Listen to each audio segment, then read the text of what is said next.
స్థిరముగా ఈ ఆత్మీయ స్థితిని కాపాడుకోవడానికి ఒంటరిగా నువ్వు జీవించవచ్చు. కానీ రేపు కొన్ని వేల కోట్ల జనాంగం ఉంటుంది నీకు. రేపు వేల కోట్ల జనాంగముతో దేవుని రాజ్యం నువ్వు సంతోషించగలుగుతావు. కాబట్టి నీవు ఒక్కడిగా ఉండి ఇబ్బంది పడడం పెద్ద నష్టమేమి కాదు. నీకు కొన్ని సంవత్సరం కొంత నీకు ఇబ్బంది కలిగించు, ఇతరుల ద్వారా నీకు ఇబ్బంది కలగవచ్చు.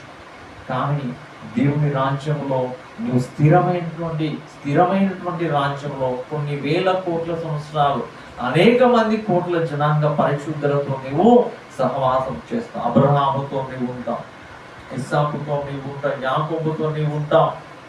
దేవుని యొక్క జనాంగం అంతా కూడా అనేక ప్రవక్తలు ఉన్నారు. దావీదు, దానియేలు, అనేక మంది జనాంగం ఉన్నారు, ప్రవక్తలు ఉన్నారు. అందరితో కలిసి నీవు జీవిస్తావు.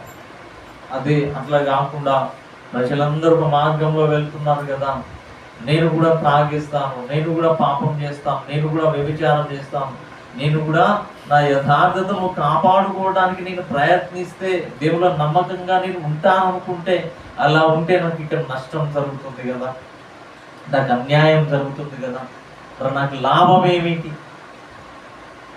నేను యథార్థంగా ఉంటే, నేను అన్యాయం చేయకుండా ఉంటే, నేను న్యాయంగా బ్రతికితే నా కుటుంబం పోషించడం సాధ్యం కాదు. నేను న్యాయంగా బ్రతికిన నా కుటుంబము బ్రతకడం ఇబ్బంది అవుతుంది. నేను న్యాయంగా బ్రతికితే నన్ను ఎవరు గౌరవించడం లేదు. నేను న్యాయంగా బ్రతికితే నన్ను ఎవరు లెక్క చేయడం లేదు. నేను న్యాయంగా బ్రతికితే నా ఆస్తులను పోగు చేయడం కూడా సాధ్యం కావడం లేదు అని నువ్వు జనాంగం యొక్క మాట విని జనాంగంలో కలిసిపోగలిగితే దేవుని యొక్క రాజ్యంలో నీకు చోటు ఉండదు. నువ్వు ఒక్కడైనా సరే లోటులాగా నమ్మకంగా యథార్థంగా జీవిస్తే ఏమవుతుందో తెలుసా?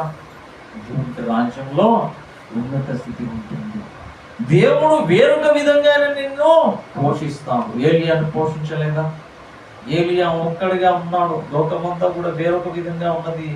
చెట్టు కింద కూర్చొని ఉన్నాడు, ఆహారం లేదు. ఏలియాని చంపడానికి జనాంగం అంతా తీసుకున్నాడు.